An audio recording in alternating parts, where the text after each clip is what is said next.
college football season is upon us. It is time to make our season predictions. You're talking ball with the SEC squad. From Alabama to Tennessee, from Georgia to Oklahoma, from Auburn to Texas, it's the local experts of the Locked On Podcast Network bringing you scoops, breakdowns, and the most comprehensive preview of the upcoming SEC weekend. It's the SEC squad, and we have a seat for you. Hurt feelings and thin skin are prohibited.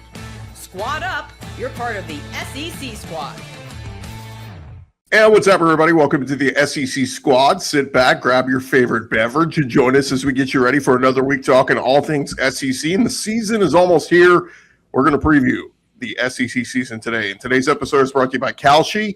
For a limited time, download the Kalshi app and use our code LOCKEDON to get $10 when you trade $10. Let's welcome in our panel. We've got a loaded cast of characters today. We've got Stephen Willis from Locked On Ole Miss, John Miller, Locked On Mizzou, Clint Chamberlain, Locked On Bulldogs. We got Jimmy Stein, Locked On Bama, Brandon Olson, Locked On Gators, Eric Kane, Locked On Vols, Corey Burton, Locked On Vandy, and hang out backstage is Jay Smith from Locked On Sooners. We'll bring him in as we rotate in our folks. We can only put 8 people on the screen at once. But guys, let's dive into it. Segment 1, we're asking which 2 teams are going to play for the conference championship this season. So we'll go around the horn, make your case for the 2 teams you picked, and then we'll kind of tally up the votes at the end. But we'll go around the horn. Stephen, start with you.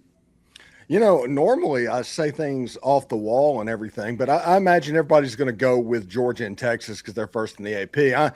I think this is the year, just as a homer, for me to be a homer. You got a team that has a Heisman Trophy candidate. You have a team with a Doak Walker candidate. Heck, you have the best kicker in college football potentially on your roster. You were 19 seconds away from the national championship game a year ago.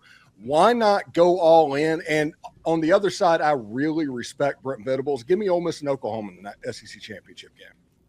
I'm going to go slightly different here. I think it's Oklahoma instead of Texas. I'm going to stick with Georgia because I think they're the safest pick in the conference. I think that Oklahoma has a real path there. In the Red River Shootout, you beat Texas. Now all of a sudden you have that inside track. I just think the Oklahoma running game, offensive line, can be much better this season. Yeah, it's going to be Georgia and Alabama, and Jimmy's going to tell you why the last time Alabama was ranked outside the top 10 in AP poll, what happened that year. Alabama is very good. They need a quarterback to play. Kalen DeBoer knows how to coach that position. The trenches and defensive back is going to carry them, Alabama and Georgia. Well, I'm going to go with Alabama. Not Alabama. I'm going to go with Texas and Georgia in this game. I just think, again, the top 2 teams, I think the cream will rise to the top. Georgia is loaded up on defense. The crossover that I did with Clint earlier this summer got me kind of fired up about the Georgia Bulldogs. I think they're going to make it. I think they're ultimately going to beat the Texas Longhorns in the SEC championship. I will stay on brand. Give me Georgia and Texas. Sarkisian, I mean, if it's not this year, man, it's never going to be this year. I mean, there's so much talent there.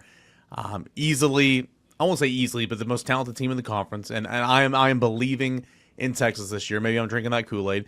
Georgia, experience talks. Georgia's got the most underrated quarterback in the Southeastern Conference, in my opinion. He gets no respect amongst all the other ones, and he's arguably the best quarterback in the conference. And, I mean, they're good at other positions as well. But give me Georgia, give me Texas.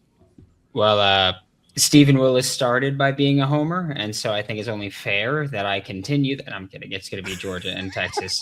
It's going to be Georgia and Texas. I will admit that I was very close to putting Georgia, Oklahoma here, but I think Texas has a ton of talent. I think that Georgia, I hate how many players they have coming back, and I hate how good I feel about them this year. I'm going to be honest about it. Really hated, but it's like I think that those are two. I think those are the 2 best teams in the SEC this year. Yeah, I think it's Georgia and Texas. I think they're the 2 best teams. I think Texas has the highest ceiling. I think Georgia has the lowest floor. They're the 2 best teams, but I'm also believing that the schedule is going to really dictate so much of this. Who plays who on the road? There's 9 games. I think that dictates as much as anything, but in the end, I think Texas has the highest ceiling. Georgia's the most consistent team. I like Georgia, Texas at the end. Jay, you're right. I got tossed in here. Yeah, I'm going Georgia, Oklahoma this year. Just as everybody kind of mentioned, Georgia, they're the ones that's been there consistently. I'm not going to take them out of there until they show me that they're not going to make it there, period. Plus, Gunnar Stockton is one of the more disrespected quarterbacks out there. I get the Texas love. The coaches just dropped their preseason all-conference, and they had 11 players from Georgia, 11 from Texas. Oklahoma had 10 right behind them. And if we can finally get over this hump and beat Texas, I think we supplant them and we can find a track to get there. I think I'm going to pick Georgia and Oklahoma. So I'm going to pull the homer tag as well. Yeah, tallying the vote, guys, I think we've got about eight votes for Georgia, 6 for Texas, 3 for Oklahoma, 1 for Bama, 1 for Ole Miss. So this reflects a lot of what we had with the SEC media poll and SEC media days. Most people, it was pretty overwhelming, Georgia and Texas. But I mean, give me, for those of you who picked Georgia, Texas, give me a name of a team. If I said you got to take one out, who would you put in? I'd put Oklahoma in. Yeah, I'd take put Texas Oklahoma. out, put Oklahoma in. Yeah, Oklahoma for me. That was my first team out. I'll throw in LSU. For me, if I had to take Georgia out and keep Oklahoma in there, I would have thrown Ole Miss in there as well. I want to take Texas A&M, but I'm gonna go Ole Miss. I'll throw LSU in there for this reason. I really feel LSU has a better starting 22 than what Lane Kiffin had at Ole Miss. I feel like he's got a better lineup, and based on what he was doing at Ole Miss, and now he's got even a better team. Sam Leavitt also coming in, that's different than what Austin Simmons was coming in. Jackson Dart coming in. I mean, I feel like, I don't know that anyone's underestimating Lane Kiffin or not giving him enough thought, but the fact of the matter, I think this LSU starting 22 is better than the Ole Miss 22 he had in Oxford. Early on in the season, LSU is going to surprise some people, put up some good things. The war of attrition over the long haul, because I think you're right, depth is a huge problem at LSU. You start getting down in the second and third, it's a bad situation. I think later on in the season, they're going to drop one against 2 maybe that they shouldn't. Early on, they're going to ruin somebody's season. Yeah, what the LSU take like 41 transfers this offseason? I'm sure they've got their first string is going to be impressive. I do wonder about that depth, like everybody's saying there. 59 newcomers, I believe it's 44 transfers for LSU. There you go. Thank you. Oh, dang. Yep. Who would be the shocking team to make it? Like, if this team made it, you would just be absolutely floored that they're Arkansas. playing Atlanta. Vanderbilt. Kane, I think you said that you wanted to put Texas A&M, that you considered putting them. I'd be floored if they made it. Really? Yeah, I'm just not as bought in on them. I think replacing both your coordinators and stuff, I'm not a big fan. I mean, I hear you. Like I get it, but I mean, they're a top 10 team. So, like, does that really qualify as being floored? I don't think they should be. Okay. And they were 11-0 last year. They were 1 win away from going to Atlanta That's last true. year. They just did have lost a to cake Texas. schedule last year, though. I think if Tennessee gets quarterback play, they could surprise. And if that happened, I would be floored. But I do think that potential is there. Sorry, I listened to Heather Dinich on the Pat McAfee the other day. So, like, I mean, there's just, why even show up and play the games, right? I mean, she knows it all, right? So why even show up? So I like appreciate it, Steven, but we probably just, call quits now, right? I like Steven's pick in the sense that the last time Tennessee had a freshman quarterback, they made the 12-team playoff. And this kid has a lot of talent. I don't rule out Tennessee by any means. I don't know that you see them often predicted to get that far, but I think Tennessee is certainly capable. I think Faison Brandon, he's currently trending to win the job now. We'll see if this time next week Josh Heupel's named a starter. Typically, this is, this upcoming weekend's kind of when he names it a starter. Faison Brandon, I would say, is trending because he's had a better camp. He's made more plays, explosive plays in scrimmages. I mean, he's 6'4", 225. He looks like $1 million. He's walking in, he or George McIntyre walking into a good situation. Veteran offensive line, explosive at wide receiver, 1,000-yard rusher in the backfield, plus a lot of competition in that backfield. If the defense can take a big step, obviously, you need a big step. Not going to be 2024's defense, obviously, but I mean, yeah, I think Tennessee, as long as you get a quarterback that manages the game well, makes a couple of plays, and does not turn the football over, and Josh Heupel's quarterbacks outside of Joey Aguilar do not turn the football over, yeah, I think Tennessee can certainly be exciting offensively. Yeah, I think that's one team that would floor me is them and A&M, and then more so with Tennessee, it's the wow, your young players really stepped up, and your new defensive coordinator, Jim Knowles, really got them going very fast, like a lot earlier, a lot more ahead of schedule. If he did that, that's to me is the only way I see Tennessee getting there is if he's ahead of schedule, like you said, Eric. 2024, probably not, but if he can get really close to that, and you have a quarterback that just manages the game properly, you could probably sneak past some of these games that people are kind of betting Tennessee off on. And so they would, but A&M is definitely the one that would floor me if anybody, because losing both your coordinators, you promote it from within, someone that's never called plays before. Right. Little concerned there. The only thing that can help you is Marcel Reed as a returner, but at the same time, do we trust Marcel Reed making all the choices? I don't know if I can do that yet. No, A&M's big problem is Marcel Reed. He's going to give the ball to the other team quite a lot, and it's a huge problem. Tennessee, I like what they have going on, and Josh Heupel always goes quarterbacks, but the schedule is brutal for them. They play 4 teams that they'd likely take an L on. If they can get past 2 of those, yes, they got a chance. But A&M, last year I was high on A&M. I picked them to be in the playoff. This year, I think they missed the playoff in entirety. Real quick, around the horn, John Miller, give us everybody give me your SEC champion winner. We did who would get to Atlanta, but John, run down the line. Give me your winner of the SEC championship. I'll stick with Georgia.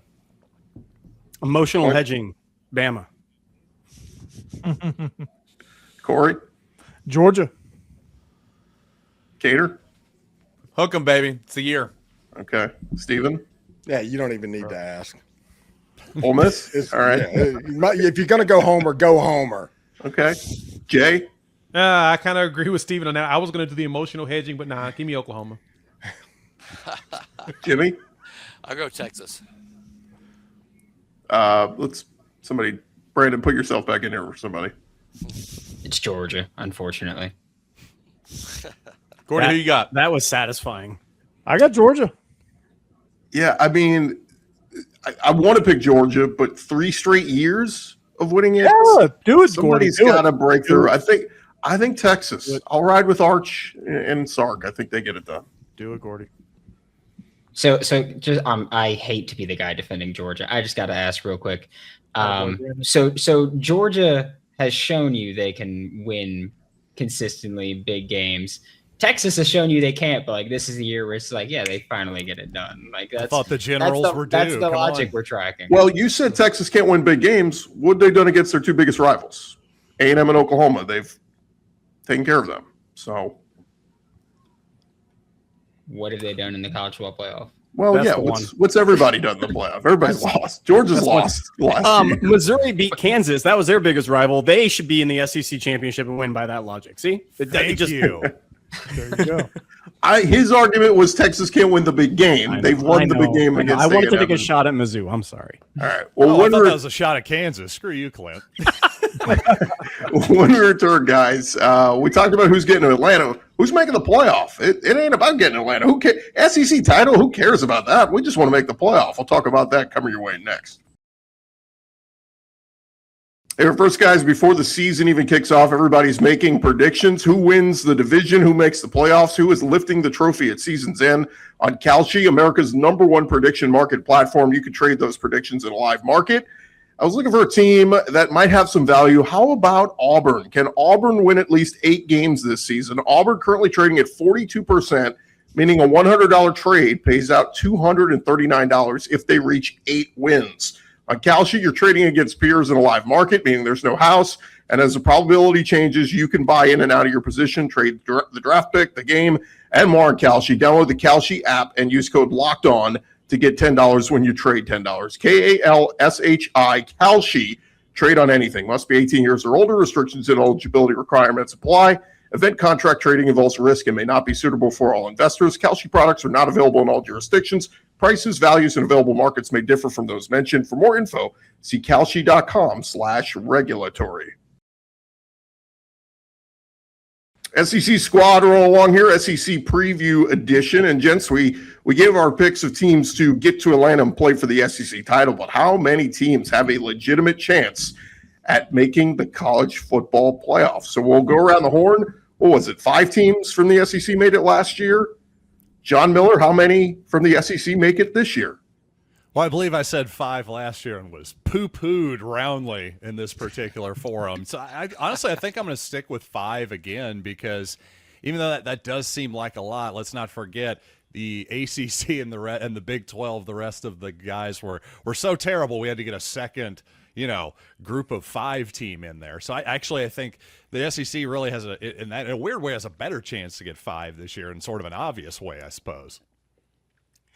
I think there will be 5. Somebody will sneak into that 5th spot, I do believe. The 4 I feel really good about, but I think with how the schedule is going to pan out and with the expansion, I think that somebody from the SEC will sneak into that. So I'm going to go 5 as well.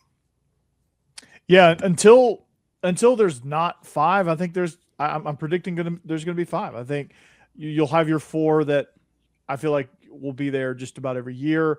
And then that 5th team, like you guys have said, will sneak in. I'm not sure who that's going to be. Could be Tennessee. I think Ole Miss is going to be one of the 4, but it could be like a Tennessee. It might even be a surprise team, like a 10-2 Vanderbilt. Or no, I'm just kidding. But there's going to be 5 teams, I think, for sure, and we'll see who that 5th team is. That'll be kind of like the very wild card team that nobody's expecting coming from left field. So, yeah. All right. Well, I'll be the contrarian on this. I think there's going to be 4 that get in. I think the SEC's 9-game schedule is going to bite them whenever the committee gets together and starts counting L's instead of taking in strength of schedule and what's going on. I think that Ole Miss, Oklahoma, Texas, and Georgia are the 4 teams that get in. But, yeah, I think 4 teams is the SEC limit this year. Yeah, I'm in the same boat as Steven. I think that the 9-game conference schedule going to make it a little bit tougher when you start looking at just the record. And so, yeah, I think I'm at 4 this year. I want it to be like the SEC 5. I can't do it. I got to go 4. It's just what I think is the most likely outcome here. Yeah, I think with the path to get there is that we need, of all teams, Arkansas to pull off a W at Utah to make sure the Big 12 doesn't get 2 teams, to make sure 5 makes it. But I do expect help from the likes of Texas A&M against Arizona State and Missouri at Kansas. Those wins can help, but I think that Utah one that Arkansas is most likely going to get destroyed in. Auburn should beat Baylor too. That can help, because I think there will end up being 2 Big 12 teams if the SEC only gets 4. I'm pushing for 5 though. I think somehow we are able to get somebody to sneak in because those non-con games go in our direction. I think it'll be 4. The first year there were 3. Last year there were 5. The average is 4. The difference was Notre Dame. Notre Dame in the first year, SEC only had 3. Notre Dame not in last year, opened up an additional spot. SEC had 5. This year Notre Dame likely in. So I'm going to go 4 SEC teams, and the 9-game SEC schedule will be the talk of college football through November, in terms of what is the committee going to do with an SEC team that has 1 more loss than they're normally used to dealing with, but is clearly good enough to be in the playoff. I think that's going to be the discussion in November. Yeah, I agree with a couple of you guys. Jimmy, I think 9 games is going to get this league. It just is what it is, right? You're going to cannibalize one another because you're playing each other another week. I got Texas, Georgia, Oklahoma, Ole Miss, the 4 teams, Alabama on the outside looking in. I'm kind of depressed after that argument. I think you guys are right, by the way, now that I think about it. But, geez, Greg Sankey, thanks a lot for that early Christmas present, bro. Yeah, I mean, do your job and you wouldn't be in this situation right here. So For real. Listen, He got bullied into it by the Big Ten, by Yeah, Big he Ten did. social media and the Kirk Signettis of the world. How dare all of you? LSU, Clemson, Ole Miss, Louisville, Texas, Ohio State, Oklahoma, Michigan, unbelievably huge if there's any chance of getting 5. Yeah, those are going to be the critical games. Even adding in Florida State losing 2 times to SEC squads, that would be great as well to really, solidify that with them playing Bama as well as Florida. That could help overall, but you got to own the non-con games. That's going to be the most critical thing. If we own the non-con games and just beat the crap out of each other in conference play, there'll be some leniency. Be like, well, they did destroy this ACC team and this Big 12 team, and they did very good against these Big 10 teams and Big 12. There'll be arguments made, but it's really those non-cons are going to be critical. Yeah, don't worry about that, Jay. Florida's going to take care of business with Florida State. Thank you. I appreciate it. Don't worry about that. Bama as well. Bama, will you take care of business against Florida State? I mean, oh boy. Come on. I know it's a terrifying situation. You got Kentucky the week before, so it makes it a little tough. DeBoer's been pretty good at home, other than against you guys. The Oklahoma loss is the only DeBoer loss at home. Yeah, I do like Alabama over Florida State at home. Good. But why did the SEC agree to play 9 games and the additional Power 4 game? It feels like we're all running a marathon, and the SEC agreed to run it uphill. Yeah, while Indiana is canceling all their future non-cons, like, oh, we just have to play 3 slappies and get in? Yeah, sure, let's do that. They're running downhill. But with the expansion out there, with legislation talk, with all of that, the committee is a political committee. I hate the committee. It's the stupidest thing in the world. The people on there have no business being in there, but it's a political appointed committee. And I think that's going to make sure that the SEC gets that 5th, because they're going to want to keep the SEC happy as we go into next year with so much uncertainty and so much changing in the landscape. Again, I don't like it. It should be on the field. It should be played. But again, that committee is full of people who don't know football, and their ADs as well, which is startlingly bad. I think there's going to be a little political pull. I was going to ask, do you guys think this is the year a 9-3 team gets in? I almost feel like there is going to be a 9-3 SEC team, because yes, that 9th conference game, we're not going to have 5 teams at 10-2 or better, right? No. Right. No. Somebody's going to cannibalize somebody. That's where that left field's going to come in. That 9-3 team is kind of what I think is going to be the separator. And somebody, I forget who it was, said about the non-con games, you got to own the non-con games. That will help that 9-3 team get in. Mm-hmm. Ole Miss, yes, it will. All right. Well, we will leave it there. When we return, guys, we're going to ask each of you to make a bold prediction about your conference, about your team. That is coming your way next here on the Locked On SEC Squad Edition.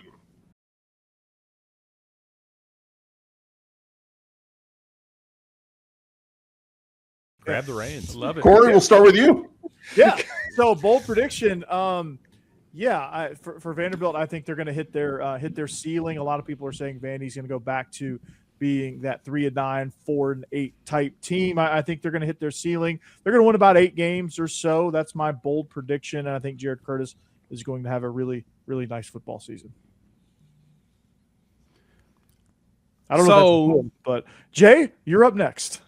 My boldest prediction in conference is in general is that Mississippi State's gonna be better than people think this year. Bringing back Zach Arnett, who 2 years ago was the head coach and defensive coordinator, it feels kind of like an Elko situation, just not as extreme. He's coming back 2 years later. Some of those players are still around on the defensive side of the ball that he recruited and was coaching, and so all Lebby ever needed is a defense. That was the biggest challenge he had last year. Some games he should have won if he played defense. Well, Arnett's really good at that. And I think that he can call some of the players he currently has and some of the transfers they bring in and be just decent enough to make sure that they're at least bowl eligible. If not, pull a couple of upsets this season. I think that they can do it. I don't know how bold this is, but I'll say Alabama versus Texas A&M, which happens literally midpoint of the season. Winner of the game is in, loser of the game is out. I think you see a lot of playoff projections that have A&M in, Alabama out, maybe a couple that have Alabama in and A&M out. But I think that's the decider, not just for Alabama, but for the Aggies. Alabama versus A&M, even though it's in mid-October, is a play-in game. Winner in, loser out. My prediction is 2 offenses that really struggled last season are going to bounce back in a serious way. I think Missouri, with Austin Simmons, with an excellent offensive line, with Ahmad Hardy promising to come back at some point, hopefully maybe sooner than we think. Even when he's not here, Jamal Roberts and what looks like an excellent running game. I think this team's going to score some points. The Tigers have a whole bunch of new guys defensively. We'll see there. The other one is South Carolina. To me, an underachieving group, if there ever was one last season. Now you've got Kendall Briles in there, a new offensive coordinator. I think this is a big year for Lenora Sellers and the Gamecocks.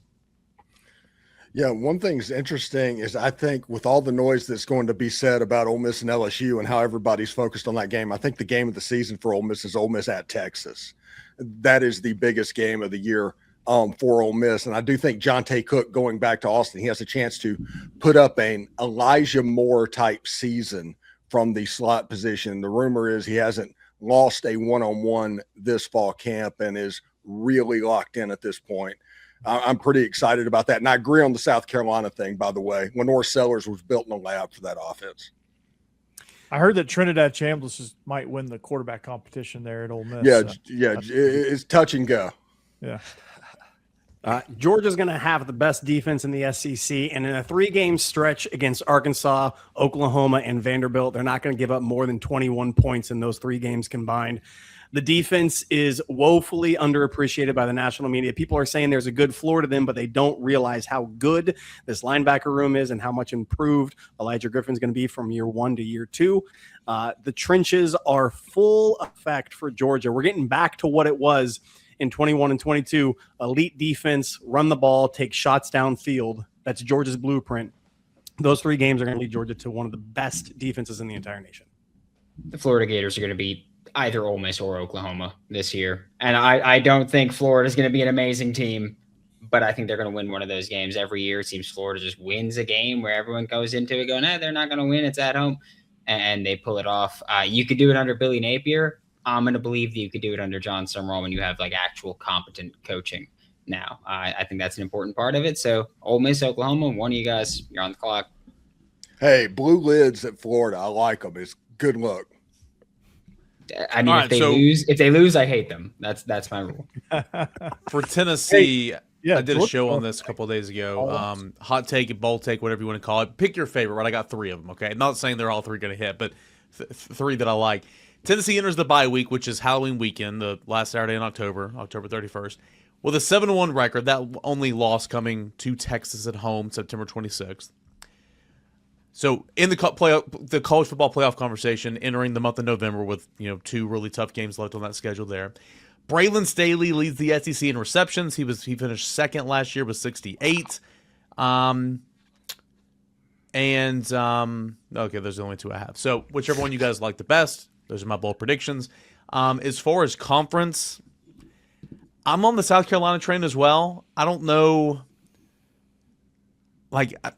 can they be that 9-3 team that's being talked about that just misses out? I don't think it's a playoff team, but I do think Kendall Browse is going to get Lenore Sellers there. I do like that defensive line once they get healthy. They brought in a lot on the offensive line as well. They've got weapons. I'm on the South Carolina train. I want to say Kentucky's going to knock off a top 10 team, but there's just not many on that schedule. I don't think it's going to be Oklahoma. Kentucky's not going to be good, but Kentucky's going to get somebody this year at some point because I think that offense is going to score points. So that was a lot of that. Spread on Kentucky games, I will be watching very closely. Oh yeah. I think they'll score points. I do. Yes. Yeah. So Eric, real quick, do you think you'll be able to checkerboard Vanderbilt Stadium, Dudley Field this year? First Bank Stadium. Stadium. It'll be, again, Corey's my dude. It'll be a home game as it always is in Nashville for Tennessee. More parity, fewer blowouts. Never. More parity across the league. More parity, fewer blowouts. SEC Saturdays will look a whole lot like NFL Sundays. Yep. A lot of games decided in the fourth quarter. The worst teams in the league aren't too far behind the best teams in the league. And whoever gets it done in the fourth quarter will still be standing at the end. And the Big Ten and the people across the country will be going, boy, the SEC took another step back. No, I don't think it's that way at all. I think it's just this is the league of parity. Everybody's good. No other league has that. Yeah. Everybody in the league is spending $20 million at least on their roster. Ask any SEC team. Would they like to play Purdue and Rutgers and Wisconsin and all those teams up there in the bottom of the Big Ten? We'll trade off.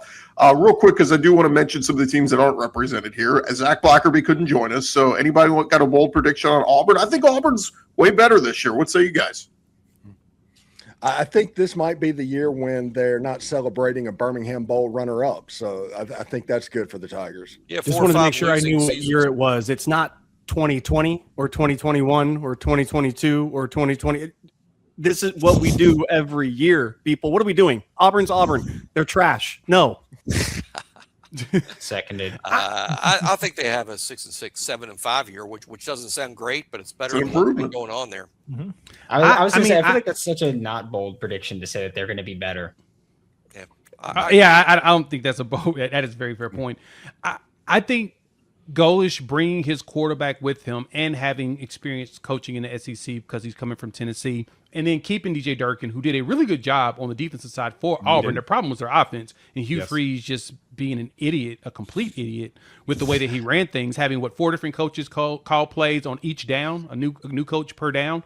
Stupid. They look like it. Yeah. I digress. we all knew that Was that real life? He kept saying that something real about it being life? real. Yeah, there was a tweet where he said it. Yes, he said it in a press conference. Insane. I digress. Bynum Brown, I think he will end up bold. This is a bold one. I think he'll end up within the top 8 quarterbacks in the conference by the end of the season. I think he'll put up really good numbers. Say top 5. No, top 8. I refuse to go That's top not bold. 5. Say top It's bold 3, enough. you coward. Say he's going to be the best, Jay. Come on. I refuse. I'm not going to put myself in that situation. But with that point, they may win 8 games this season. All right, let's go real quick. I'll just throw out a school. Somebody grab them. Arkansas. Hot take. Anybody? Bold prediction? Lock of the century. Put your mortgage on the under. Yeah, they're going to be bad, but it might not be bad in the future. I don't know. Silverfield at least was able to get some dudes down in Memphis. It ain't happening this year. Give him at least a couple years before we run him out of town. That's all. They had I'm a saying. lot of one-score games, losses last year, so they were in games. Who's throwing the ball? That's in 2026 for the Yeah, Razorbacks. but last year they had Taylon Green and Bobby. Yeah, McCray. that was my point. Who's throwing the ball? Because Taylon Green was a show by himself. 0-8, don't. but better. 0-8, but better. Wow. That's not much better. A competitive 0-8. Oh, I wish John Neighbors was here. Kentucky. Anybody want to give me a bold prediction on that? I guess we kind of did them, right? Yeah, they're going to get somebody. I don't know who it is, but they're Dangerous. going to get somebody. Dangerous. Bama. Kentucky week in a 2. couple of years will be a top 4 team in the SEC in a couple of years. I believe Stein is a dang good coach. He's going to have offense. It's going to be ridiculous. My cousin. If you were the Kentucky basketball coach right now, should be very nervous because they're investing in football, and whenever that happens, that's not good for basketball's coach. Kentucky can be terrifying by week 9.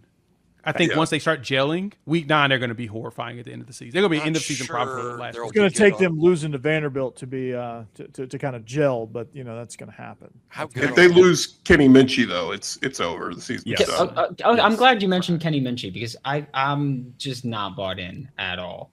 I just like the dude that has quarterback competitions and loses them. Like I don't know. I think he's going to be productive because of Will Stein, but productive doesn't necessarily mean good outright. I'm bought in on the coach, and I know they're all new, but I'm bought in on that offensive line. I think they'll run it. I think they'll score points. And like you said, I'm a believer in Will Stein. I'm with you. Like Kenny Minchie, I'm not all the way there yet, but they're going to make it work, in my opinion. Wait, could we fit 9 this whole time? We could have had everybody on. Yeah, We could have. Jay just With wanted the to new be here. dynamic way, it actually I squeezes just want to make sure everybody in. I'm hearing everybody correctly. The most talented team in the SEC, the one with the high ceiling in Sarkisian and Arch Manning, the ones that we said this exact same thing last year, has to go to Tennessee, has to play Oklahoma, has Ole Miss on the schedule, has to go to LSU, and has A&M at A&M at the end of the season. Oh, and they play Ohio State. We don't think they lose 2 or 3 of those games. Are we?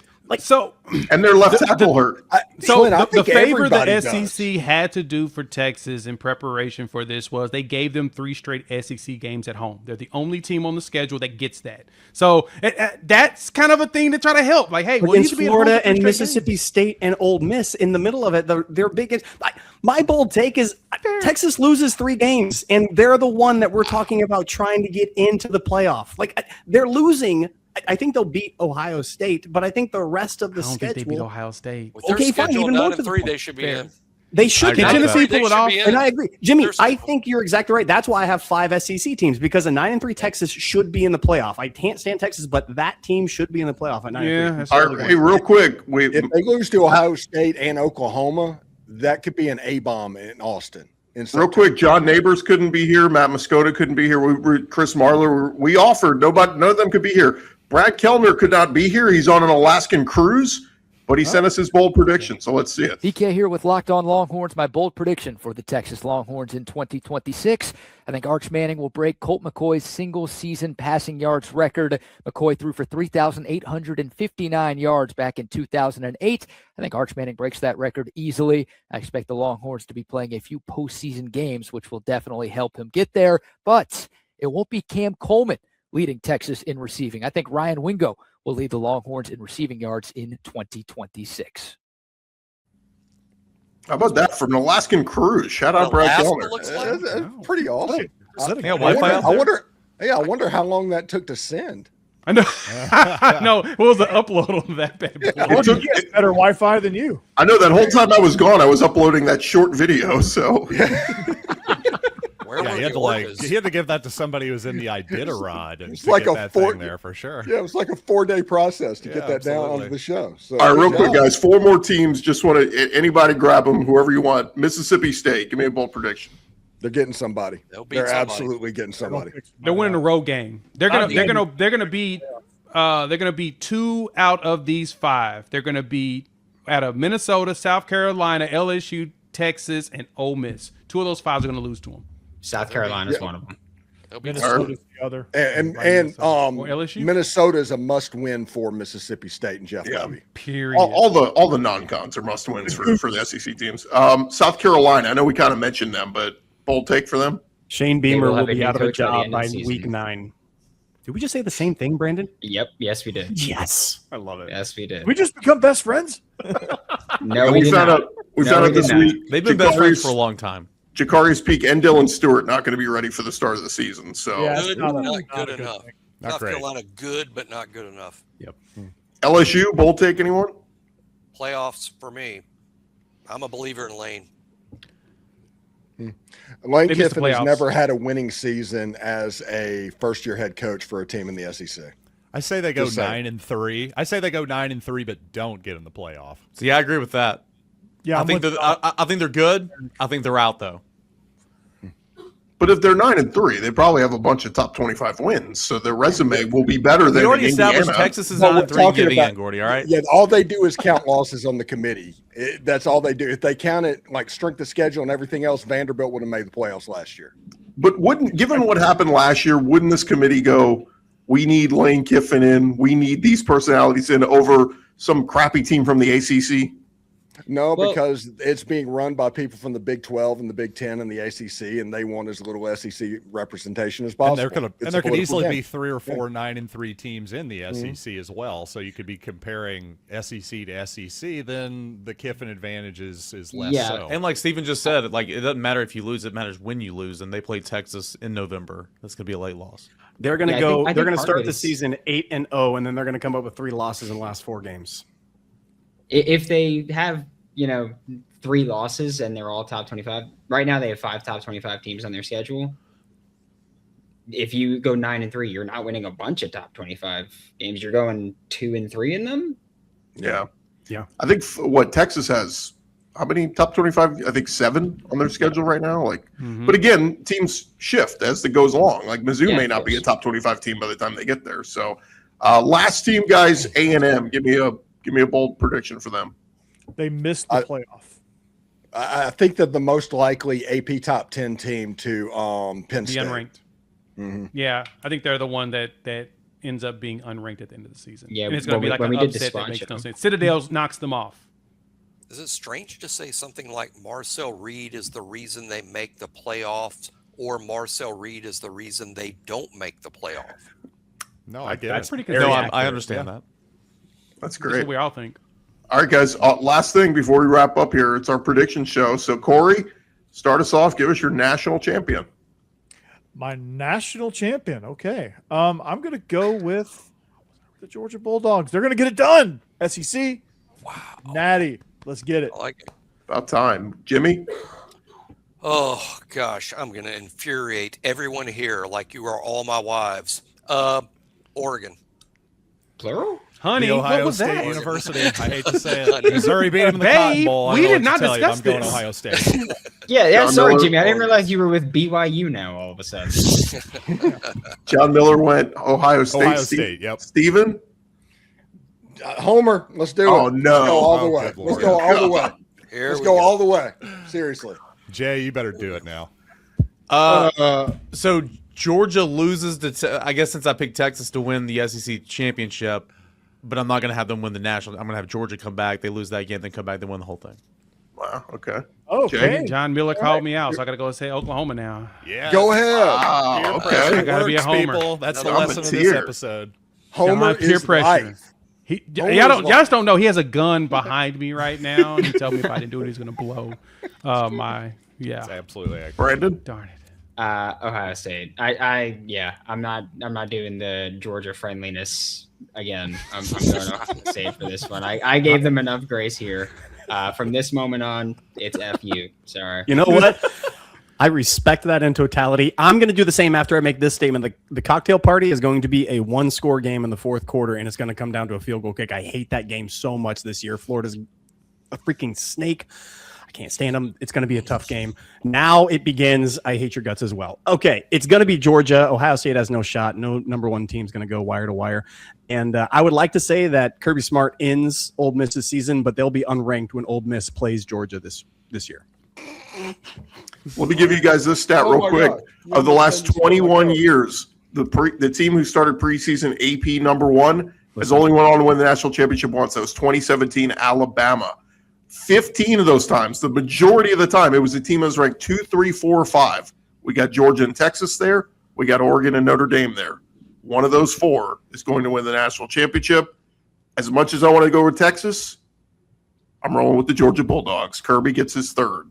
I was going to say, by that logic, Gordy, I mean, only one of those teams has any kind of stones. So, sure. I'm going I with guess Georgia you can too. make that argument. We have 3 Georgias. John put the That's gum pretty up. strong. I'm Nobody throwing want Indiana. Notre Dame? Indiana's going to be in it again too. I think. I'll No, just throw that I out think there, Notre too. Dame actually lose one of those cupcake games again, like they did in Northern Illinois, and it actually knocks them out of the playoffs. They go 9-3 because of it. They should lose Imagine one it for game. They should everybody. be automatically booted from the playoff. They get into the top 12, they have an automatic bid. They're the only automatic bid out there.